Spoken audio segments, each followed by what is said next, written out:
that would be the rate cut probability. The rate cut probability right here with a 96.9% rate probability here, probability rate here.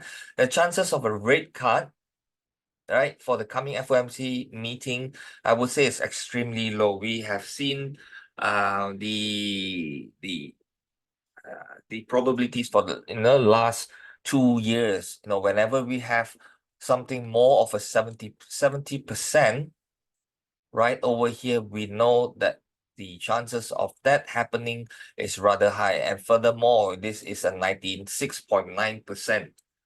So do expect there is no rate cut for the next meeting.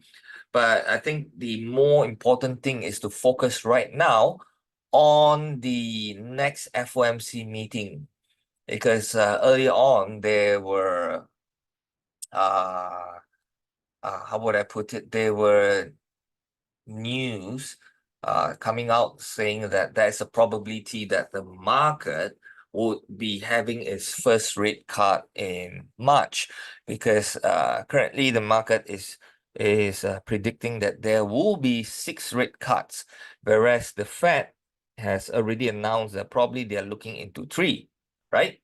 So, and before that, I've also said that the Fed cutting its rate in Q1, unless there is this news that forces the Fed to cut its rates, the probability of it happening is not that high, because I'm sure the Fed would want to be a bit careful.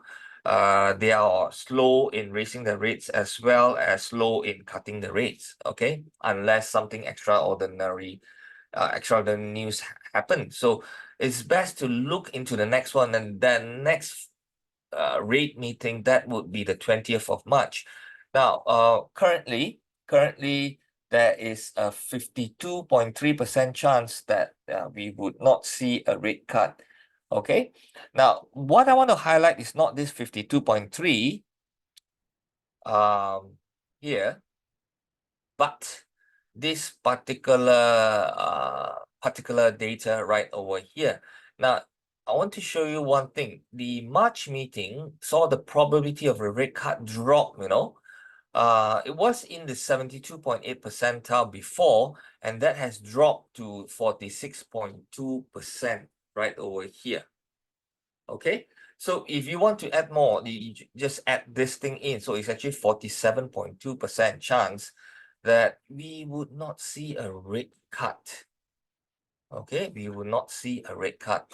So like I said, this is in line with the predictions that made earlier. We probably won't be seeing any rate cuts in Q1. If there's anything, it would be in Q2, okay, Q2.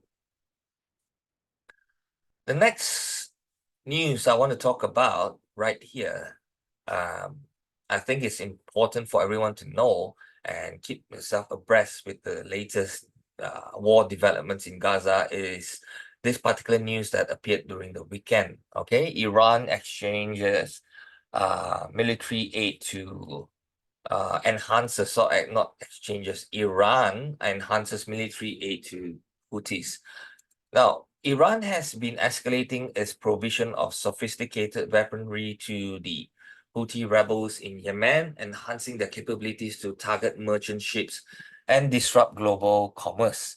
This development persists despite ongoing airstrikes led by the United States. We have seen 2 weeks of continuous airstrikes in that area, and yeah, that's what's happening. Now, the revelation of Iran's increased involvement came to light following the US Navy SEALs' interception of a vessel transporting advanced Iranian military equipment destined for Yemen. Okay, and the keyword here is advanced, and that's really something that we are seeing on a regular basis, right? Not only that, prior to this, Omani authorities had intercepted drone jammers, which, according to Western officials and advisors, also originate from Iran. So we have these high-tech weapons plus now jamming devices, which the US is suspecting all coming from Iran. Now, intelligence reports have further indicated that Iran, along with its Lebanese ally Hezbollah, has been sending advisors to Yemen to assist the Houthis in planning and executing their attacks. So that's definitely not a good thing.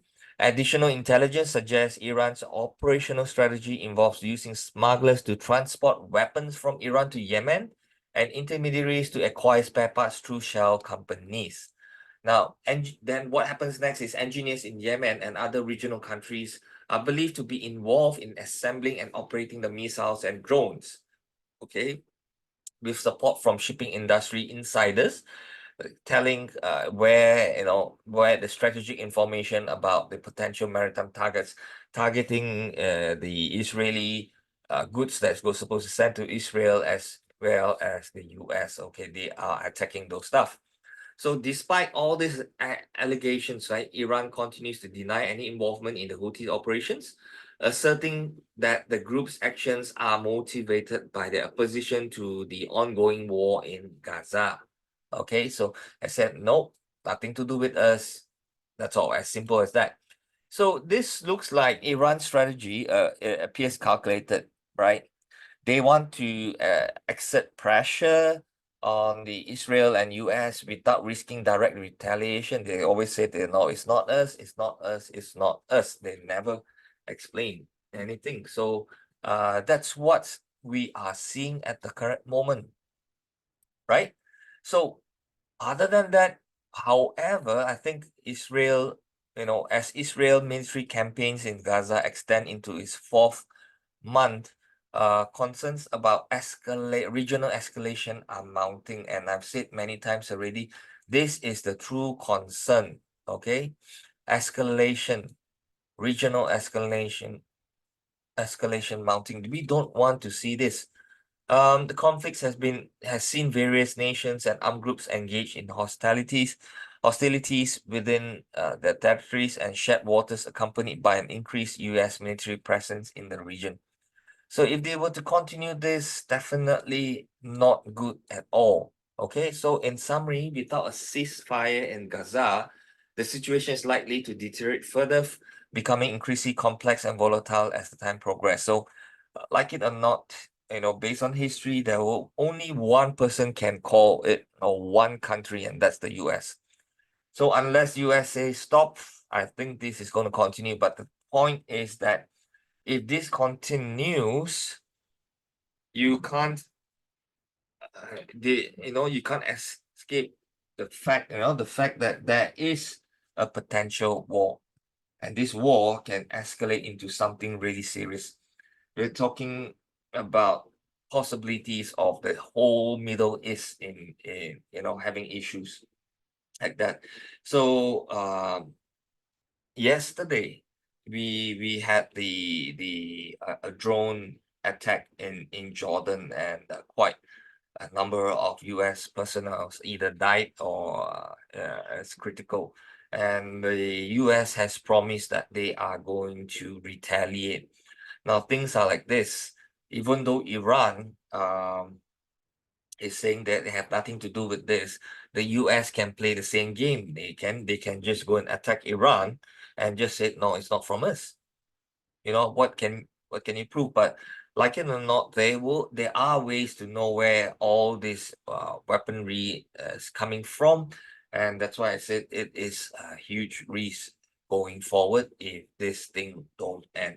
Okay, so but you need to know one thing. Like presidential election years, usually we have the prices still closing higher than the closing price of the January's opening. Okay, not the closing higher than January's opening. That is this probability right there. So we may see a correction in the US stock market probably in Q2 or Q3, right?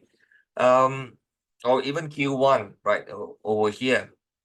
So with that, then when the correction is done, only for the market to push up later. Now, if the market is really down, and there is no signs of it moving up, Biden may call Israel to actually cease all this attack and really force them in a way that Israel has no choice but to adhere to whatever the advice of the US. That could actually happen. So we need to update ourselves as time goes on and see. Okay.